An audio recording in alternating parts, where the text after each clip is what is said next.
आकाश और सुमेर दोनों दोस्त थे और दोनों ही ट्रक ड्राइविंग का काम किया करते थे। एक रोज़ की बात थी जब उन्हें एक माल पटना पहुंचाना था। तो ऐसा करके दोनों दोस्त वो सामान ट्रक में लोड कर लेते हैं और पटना की ओर निकल जाते हैं। ये रात का वक्त था। दोनों दोस्त बैठे थे अपने ट्रक में और बातचीत कर रहे थे। ट्रक जो था वो आकाश चला रहा था। तभी जो है सुमेर अपने दोस्त आकाश से कहता है कि तुम्हें पता है ये रास्ता बहुत ही ज़्यादा खतरनाक है। मैंने सुना है कि इस रास्ते पर अक्सर लोगों के साथ हादसे होते रहते हैं, इसीलिए तुम ज़रा इस अंधेरे में ट्रक को संभाल के चलाना।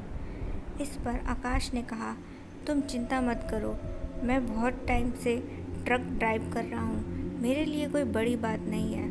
इतना कहने के बाद आकाश चुप हो गया।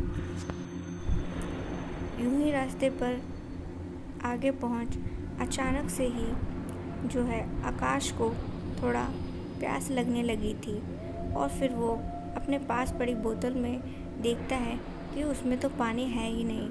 और जो सुमेर था वो भी बोलता है, हाँ यार प्यास तो मुझे भी लगी है, लेकिन हमारा तो सारा पानी ख़त्म हो चुका है, तो अब क्या करें। आकाश कहता है कि आसपास कुछ ना कुछ ज़रूर मिल जाएगा, जब मिलेगा तो मैं वहाँ ट्रक रोक दूँगा, चिंता मत करो।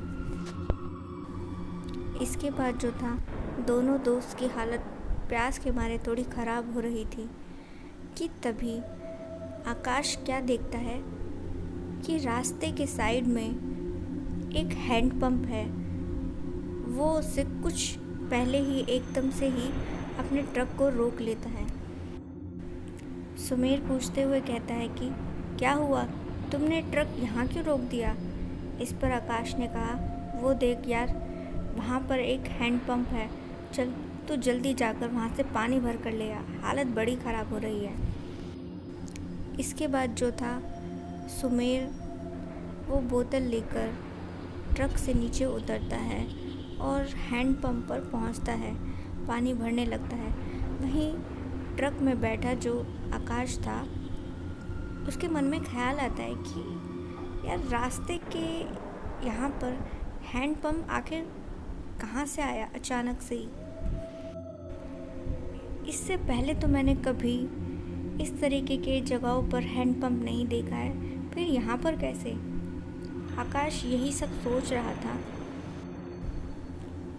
इसके बाद जो था आकाश को ऐसा लगा कि यार मेरे दोस्त को गए हुए काफ़ी देर हो गई है, एक बोतल भरने में इतना समय तो नहीं लगना चाहिए। तो ऐसा सोच वो भी उस ट्रक से नीचे उतरकर हैंड पंप पर जाकर देखता है।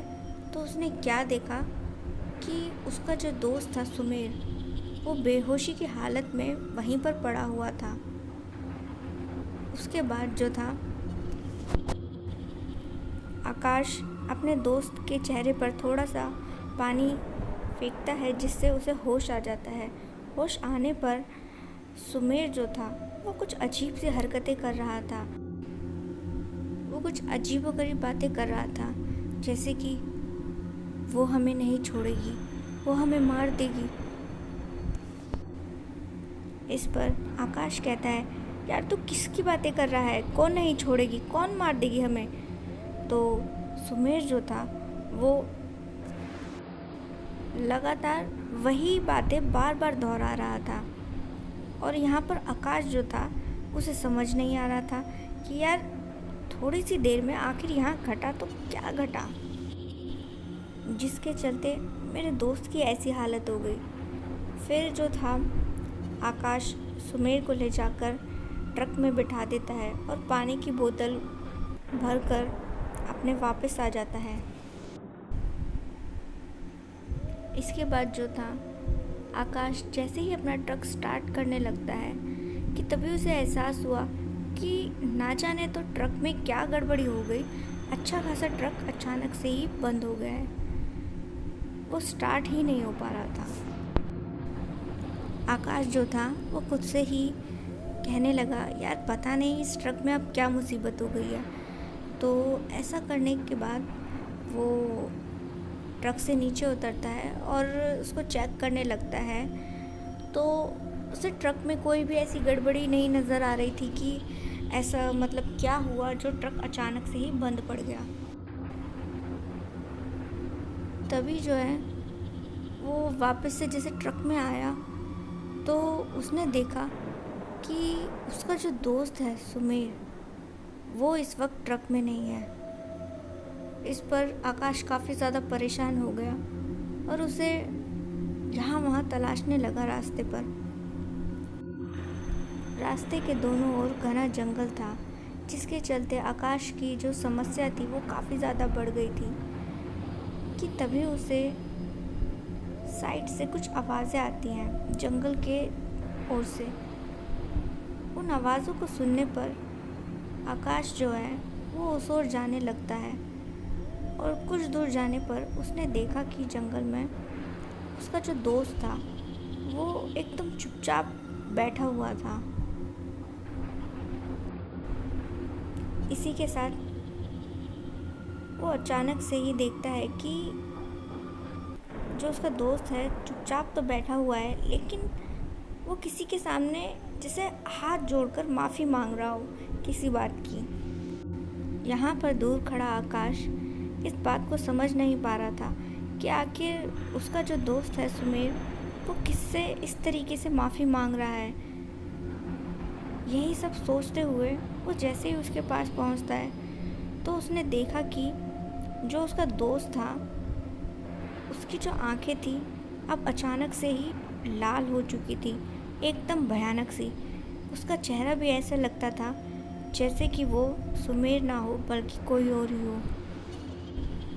आकाश जो था इससे पहले कि अपने दोस्त से कुछ भी कहता या सुनता, उससे पहले ही उसका दोस्त ज़ोर से अपने दोनों हाथों से उसका गला पकड़कर दबाने लगा। इसके चलते आकाश बहुत ही ज़्यादा तकलीफ़ में आ चुका था और ऐसा लगता था उसे जैसे कि अब तो वो ज़िंदा नहीं बचने वाला। फिर क्या था कि अचानक से ही सुमेर जो था वो अपने दोस्त की जो गर्दन है उसे छोड़ देता है और अचानक से ही बेहोश होकर वहीं गिर पड़ता है। यहाँ पर आकाश जो था बड़ा ही परेशान अपने दोस्त को उठाता है। तो जैसे ही सुमेर जो था वो वापस से होश में आता है तो उसे जो था अपना सर काफ़ी ज़्यादा भारी लग रहा था और फिर वो अपने चारों ओर जंगल को देख अपने दोस्त से पूछता है, यार हम यहाँ क्या कर रहे हैं। इस पर आकाश जो था उसका चेहरे को एकटक देखते हुए बोलता है, यार कुछ तो गड़बड़ है यहाँ पर, हमें यहाँ से जल्दी निकलना होगा। इस पर सुमेर जो था वो कहने लगा, गड़बड़? कैसी गड़बड़? तो आकाश जो था वो कहता है, यहाँ पर कुछ तो भूत प्रेत का चक्कर है और तूने अभी अभी मेरा गला पकड़ा, वो भी इतनी ज़ोर से, तेरा चेहरा भी कुछ बदल गया था। फिर आकाश पूछता है कि तू यहाँ बैठकर किससे माफ़ी मांग रहा था। तो सुमेर जो था वो कहता है कि मुझे तो कुछ भी याद नहीं। फिर आकाश पूछता है कि अभी थोड़ी देर पहले तो तू वहाँ पर पानी भरने के लिए गया था, तब भी कुछ अजीब बहकी बहकी बातें कर रहा था। तो यहाँ पर जो सुमेर था उसको कुछ भी याद नहीं था, एकदम ब्लैंक उसका दिमाग। तो आकाश कहता है कि अच्छा ठीक है, ये सब बातें छोड़, यहाँ पर सच में कुछ गड़बड़ है, हमें अभी के अभी यहाँ से निकलना चाहिए। तो ऐसा करके जो दोनों दोस्त थे जंगल से निकल पड़ते हैं। और फिर वहीं जब वो दोनों दोस्त एक साथ उस जंगल से निकल रहे थे कि तभी एक कोने में एक पेड़ में, मतलब कि पेड़ के साइड में उन्हें एक औरत दिखाई दी, जिसका इस वक्त आधा ही चेहरा ठीक से नज़र आ पा रहा था। और वो आधा चेहरा इतना भयानक था कि उस चेहरे को देखने के बाद दोनों दोस्तों के पैर तो जैसे वहीं जम चुके हों और आगे ना बढ़ पा रहे हों, कि तभी उन दोनों ने महसूस किया कि वो जो भी है वो अब उनकी ओर ही आ रही है। दोनों दोस्त बहुत ही ज़्यादा डर चुके थे ये सब देख। इसके बाद जो था, आकाश ने कहा, यार तू जल्दी से बजरंगबली का नाम ले और हम यहाँ से निकलते हैं। तो ऐसा करके दोनों दोस्त बजरंगबली का नाम जैसे ही जपना शुरू करते हैं, वैसे ही उनके अंदर एक ताकत सी आ जाती है और वो तुरंत ही वहाँ से निकलते हैं। और वो जो भी कोई थी वो भी उनके पीछे ही आ रही थी।